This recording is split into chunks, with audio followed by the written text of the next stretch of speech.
Hi, ഒരുപാട് പുതുവർഷം കഴിഞ്ഞു പോയിട്ടുണ്ട്.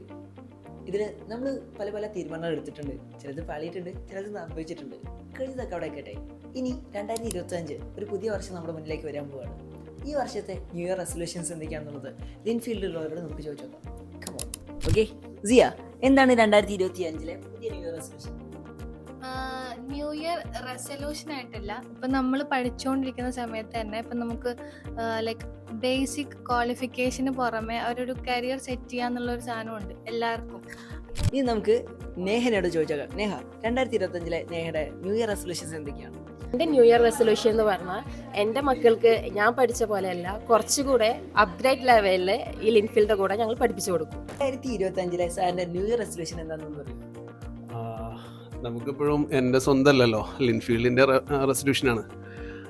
2025 എടപ്പാളിൽ നമ്മൾ തുടങ്ങാൻ പോകുന്ന പുതിയ പ്രോഗ്രാമുകൾ കുറച്ചുകൂടെ സ്കിൽഡായുള്ള കുറച്ച് കോഴ്സസ് ചെയ്യുക, പ്രൊഫഷണൽ കോഴ്സ് ആഡ് ചെയ്യുക എന്നുള്ളതാണ്.